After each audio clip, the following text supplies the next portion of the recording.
Hello, welcome back to my channel with the brand new mini vlog. দিনটা ছিল রাখি পূর্ণিমার দিন। আর সকাল থেকে মনটা খারাপ ছিল, কেননা ভাই দাদা কাউকেই আমি রাখি পরাতে পারলাম না। তবে হঠাৎ করেই না আমার কাছে সুযোগ চলে এলো দাদার সঙ্গে দেখা করার। তো ভাবলাম যে এই সুযোগে ভাইদের জন্য কিছু একটা চটপট বানিয়ে ফেলি। হাতে ছিল 8 ঘন্টা সময়, তার মধ্যে একটু চাউমিন আর একটু সুজি বানিয়ে ফেললাম। আর এদিকে আমি রেডি হয়ে গেছে, কী দারুণ গরমটা ছিল সেদিন, যে কারণে একটু ভালো করে সাজুগুজো করতে পারিনি। শুধুমাত্র একটু চুলটে পেতে আর লিপস্টিকটে বেরিয়ে পড়লাম ঝুলন উৎসবে, যেটা ছিল জামালপুরে। আর যেতে যেতে 4টে রাখিও কিনে নিলাম আমার 4 ভাই আর দাদার জন্য। আর শুধুমাত্র দাদার সঙ্গে দেখা হবে তাই দাদাকে আগে আমি রাখিটা পরিয়ে দিলাম, বাদ বাকি 3 জনের জন্য আমি বাড়িতে পাঠিয়ে দিয়েছিলাম, সাথে একটু মিষ্টি। আর এইদিকে তুতুন এই সুযোগটা হাতছাড়া করে বুবানকে পরিয়ে দিলে রাখি, আর সাথে আমি দাদাকে রাখি পরাবো, একটু মিষ্টি খাওয়াবো না হয়। যে কারণে আমরা একটা মিষ্টির দোকানে বসেই কিছু মিষ্টি দিয়ে দাদাকে আগে মিষ্টি দিলাম, বাদবাকি মিষ্টি প্যাক করে ভাইদের জন্য পাঠিয়ে দিয়েছিলাম।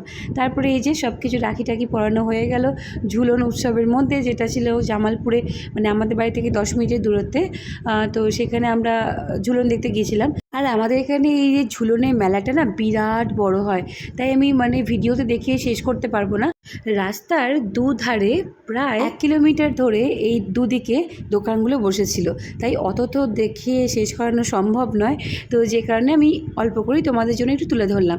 আর এখানে ছিল নানা রকমের বাচ্চাদের বড়দের চাপার জিনিস, যেখানে তুতুন চাপলেও বুবান কোনো কিছুতেই চাপতে চায়নি, ও কান্নাকাটি করছিল। আসলে নয়, একটু ভয় পাচ্ছিল। তো যাই হোক, এখানে ঝুলনটা যে কারণে রাধাকৃষ্ণের যে তাকে দোলনায় বসিয়ে যে দোলানো হয়, আর এটা ধরা যায় প্রেমলীলা। তো সেটা দেখতেই আমরা সবাই গিয়েছিলাম।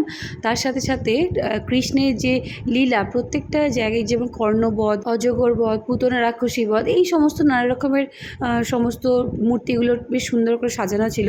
সেগুলো দেখো, আরও অনেক রকমের ছিল, যেমন সাবিত্রী সত্যবান, শিব দুর্গা, নানা রকমের মূর্তি ছিল। সেগুলো দেখতে খুব ভালো লাগে। আর বুবান তুতুনকে দেখেও খুব ভালো লাগলো। আর সবশেষে এই যে রাধাকৃষ্ণ, আর এই যে দেখো রাধাকৃষ্ণ দোলনায় দুলছে, যেটা তোমাদের বলছিলাম।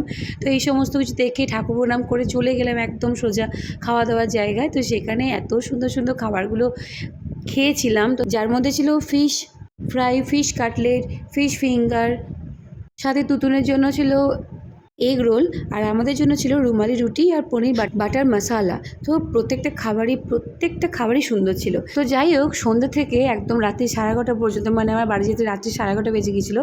দারুণ কাটলো। তো তোমাদের কেমন লাগলো জানিও। দেখা হবে নেক্সট কোনো দিন কোনো একটা ভিডিওতে। বাই।